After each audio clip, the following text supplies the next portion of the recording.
And even when these guys, you know, the U.S. Open Raymond Daniels was not the U.S. Open Raymond Daniels that we was fighting in 2001. Absolutely. Yeah, we all get Absolutely, older. we all do. And you know, the blitz was, I'm gonna give you 2 more seconds faster. It's still ridiculous now. Much props to Ray, but just his speed. He was a lighter weight. He was a middleweight. I mean, things changed. So, you know, big ups to these guys fighting some of the legends in the sport now. But you're not really getting them in their prime because it's about to be their time. Absolutely. It's about to be their time. Well, who do we get? Who? I mean, we got Ross rocking. Hey. And I love and listen, and I see him all the time. So he noticed this is how many dudes he beating that wins overalls when he fights with these overalls. And that's what I'm trying to tell him. No. It ain't his fault, but I said you got to continue to do that to get your great to be in that category. Because we will always say to you, well, how many times did you beat the Ray? Or you fought in the soft era where everybody was gone. You know, where you used to have 8 guys in your division that was top rated. You're lucky if you have 8 guys in the heavyweight division today. Absolutely. You know, period. And quality guys. No, true. True. What do you feel is, as we get close to wrapping it up, what do you feel is your most just loved accomplishment, or your most precious accomplishment in sport karate? If you can narrow it down to one, it might be hard. Single most precious accomplishment. I think beating Pedro Xavier, and not that it was for the diamond. It was just because I respected him so much. What he stood for. He was the only guy who I beat, and I felt bad. You know that I won, and then after I won, I gave him a hug.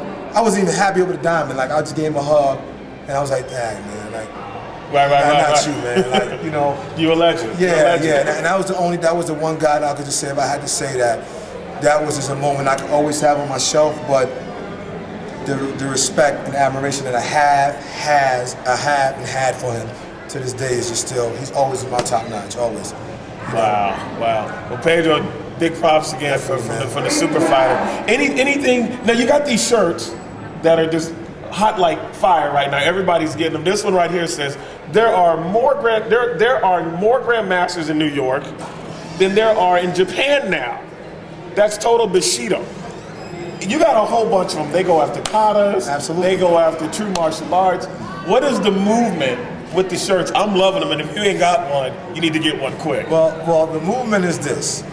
I love our sport, but it's dying, and we have to honestly be real. MMA has a chokehold on our. We've been tapping out for years. Absolutely. For years. Our sport. So what has happened is the reality to me has to come back into the sport. Can I just give you a quick analogy? Please. I was watching Bobby Fischer.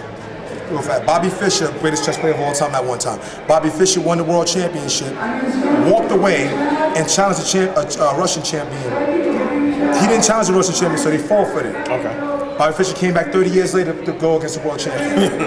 the commentator said watching Bobby Fischer play that chess game, as great as Bobby Fischer was like watching 30-year-old chess.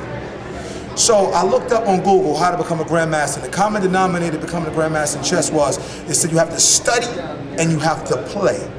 So my point is that these guys who are in charge of these schools with all of their rank and hierarchy. And the hierarchy is about out to here too. Yes. They don't study and they don't play anymore. So now it's 30-year-old karate we teaching. We ain't teaching our kids about different things to do in the gym to make them faster, to make them count, how to get slick, and it's not evolving. Yes. So I attack the concept. And the other concept that I attack is when they say, well, kata is fighting. No, it's not. It does not reflect fighting. You would not do this in a real fight. You would not do that. You would not hit somebody with the small part of your hands instead of that fist. Not in New York and not in Oakland. Yeah, exactly. So we know that. When we use that as the blueprint, we are lying to ourselves. True. Every year, a doctor or they go for recertifications. Karate guys think the only thing that they do is doing the last 40 years still pertains to today. We are not studying and we are not playing, so we are playing 30-year chess. Guys are not hitting anymore. Guys are not training the way they used to train anymore. You know, we got these guys flipping all over the world now. They don't want to hit nothing. I'm keeping it real. These dudes do all that because they don't want to hit nothing. You don't want to hit nothing. True. So now we highlight these guys. No disrespect, I don't have a problem with it. We survive in the same place. But when you got me on stage doing 1 million board breaks, and bowling and twirling and doing all this, and we all came to karate to learn to defend ourselves, we're not keeping it real no more. We're not evolving, and we're losing out. And that's just so I attack the concept. You got all these grandmasters, but ain't nobody producing the next level. And let me tell you, only Johnny Tention could pull that off. Johnny Tention has been one of the most dynamic personalities in our sport, one of the most outspoken guys. You might not agree with everything you heard in the interview. Some of it might offend you, but you got to respect the fact that he was honest enough to tell you the truth from his perspective. And a lot of guys won't do that. They wave in your face and they say what he says behind closed doors. But he was able to put the lens in front of him and let the sport martial art world know exactly what's in the mind of one of the greatest fighters of his era by far. This man has single-handedly kept New York at the high level, and then now he sort of tossed that on to Ross, and Ross looks like he's going to keep it going. So you can't say enough. I ain't all the way, Ross. Not yet. He's going to give you the lease with the option to buy it. He's going to lease it out to you a little bit, Ross. Now, in closing, Johnny, you are probably the most sought-after guy for seminars. Yeah, how do people get in touch with you with seminars? I mean, it's hot like fire. Everybody, I've had you down to California multiple times throughout the last 10 years easily. How can we get in touch with Johnny Tention, get a Johnny Tention seminar that breaks down movement, angles, how to hit, cardio, the mindset, fight IQ, in my the whole nine seminars, yards? I'm going over cartwheels and ridge hands. You're a liar. All right. Take two. He's a liar. That's the first time he lied within this whole segment. That's the first time. I've been blessed, man. I've been getting calls from all over the world. I mean, That's all over. awesome. I've been in Paris. You know, I got a call just recently to go to Milan. I got to Guatemala. It's been all over. I've been really. So how do I get in touch with you? How do I set up a seminar? You can call me at 718-542. It's right on the bottom of the screen. 8622. Again, 718-542-8622. Tention Championship Karate. Or you can hit me up TCK. at www.T as in Tom, C as in cat, K as in kite, M as in man, M as in man, A as in apple, tckmma.com. You can reach me there as well to get a seminar. Well, this is our first of many segments that I'm going to have to bring this man back because I got to see what he's going to. You never can tell what Mr. Tension's going to do next. So next time you see him, he might have a different uniform on. Who knows what he's going to have. So we're going to have to keep the updates going because I know the Gripe Nation want to know.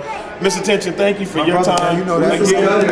This is one of the best ever, and I've been doing this since '80, and I've seen them all. This is one of the best ever. Johnny Tension, thank you for your time. Thank you for your knowledge, your inspiration, and your dip that you put into the sport. And start showing some love, some more love. Start showing some more love. This ain't over. There will be a part two. You never know. You never know what I'm gonna pull off. This There may be a part life. two. There might be a part two. Don't sleep on it. Remember when Don't sleep on it. Remember the Bulls without Derrick Rose? The Bulls without Derrick. We'll see you guys next week. Us.